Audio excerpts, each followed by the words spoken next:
नमस्कार। ये आकाशवाणी पटना है।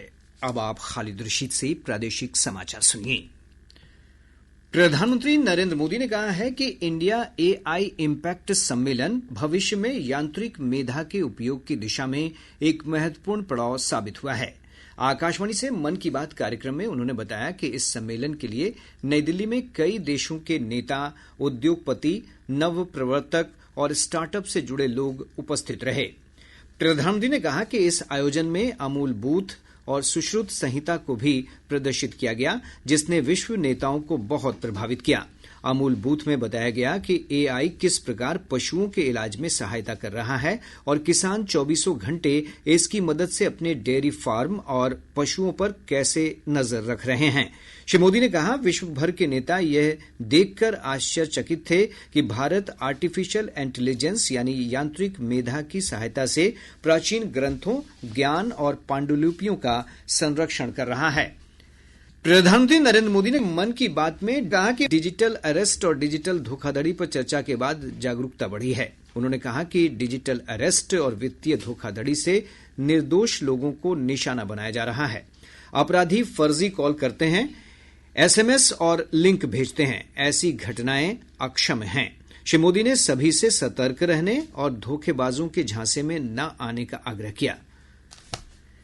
प्रधानमंत्री ने गर्व व्यक्त किया कि भारत में किसान अब गुणवत्ता, मूल्यवर्धन और नए बाजारों पर भी ध्यान केंद्रित कर रहे हैं। श्री मोदी ने कहा कि किसान नए प्रयोग कर, नई तकनीक अपनाकर भूमि का बेहतर उपयोग कर रहे हैं। प्रधानमंत्री ने कहा कि देश के किसान एक ही खेत में चावल की 570 किस्में पैदा कर रहे हैं।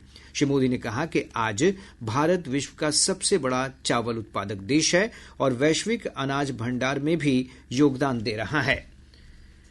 प्रधानमंत्री ने आशा व्यक्त की कि इन दिनों विद्यार्थी बिना किसी तनाव के पूरी लगन से परीक्षाओं की तैयारी कर रहे हैं। उन्होंने कहा कि मार्कशीट ही विद्यार्थी का मूल्य निर्धारित नहीं कर सकते। श्री मोदी ने कामना की कि सभी विद्यार्थी अपनी परीक्षाओं में सफल हों और सफलता की ऊंचाइयों को प्राप्त करें। प्रधानमंत्री ने रमजान के महीने और आगामी होली के त्योहार की शुभकामनाएं भी दी। उन्होंने वोकल फॉर लोकल के मंत्र को भी दोहराया। श्री मोदी ने कहा कि स्वदेशी उत्पादों की खरीदारी देश को आत्मनिर्भर बनाने में सहायक होगी। प्रादेशिक समाचार आप आकाशवाणी पटना से सुन रहे हैं।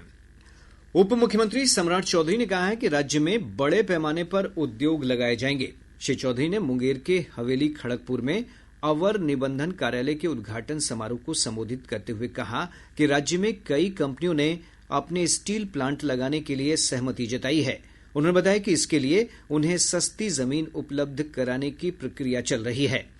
श्री चौधरी ने कहा कि प्रधानमंत्री नरेंद्र मोदी और मुख्यमंत्री नीतीश कुमार के नेतृत्व में राज्य में तेजी से विकास कार्य हो रहे हैं। मधुबनी जिले के रहिका प्रखंड अंतर्गत जितवारपुर गांव में राज्य के प्रथम शिल्प ग्राम का निर्माण कार्य शुरू हो गया है। यह परियोजना केंद्रीय वस्त्र मंत्रालय के राष्ट्रीय हस्तकरघा विकास योजना के तहत बिहार संग्रहालय के सहयोग से बन रही है। कला एवं संस्कृति मंत्री अरुण शंकर प्रसाद ने कार्यारंभ समारोह को संबोधित करते हुए कहा कि केंद्र सरकार ने शिल्पग्राम के विकास के लिए 9 करोड़ से अधिक की राशि की स्वीकृति दी है। इस अवसर पर पद्मश्री से सम्मानित बउआ देवी, दुलारी देवी, शांति देवी और शिवन पासवान समेत अनेक गणमान्य लोग मौजूद थे। आईसीसी टी20 क्रिकेट विश्व कप के सुपर 8 चरण में भारत का मुकाबला आज दक्षिण अफ्रीका से होगा। यह मैच शाम 7 बजे से अहमदाबाद के नरेंद्र मोदी स्टेडियम में खेला जाएगा।